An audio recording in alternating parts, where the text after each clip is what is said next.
मच्छिंद्रनाथ महाराजांची मनोरंजनासाठी कथा। एका घनदाट अरण्यात योगसिद्ध मच्छिंद्रनाथ महाराज आपल्या साधनेत लीन होते।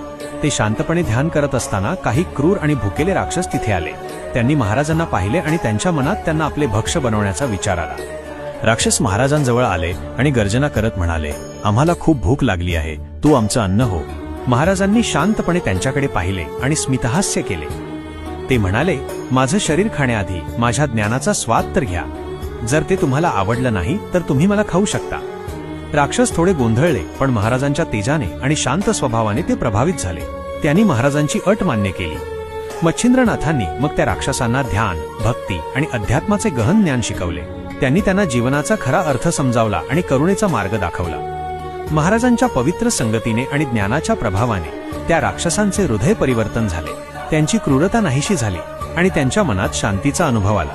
ते इतके बदलले की त्यांनी आपले राक्षसी स्वरूप सोडून दिले आणि तेच पुढे महान तपस्वी बनले।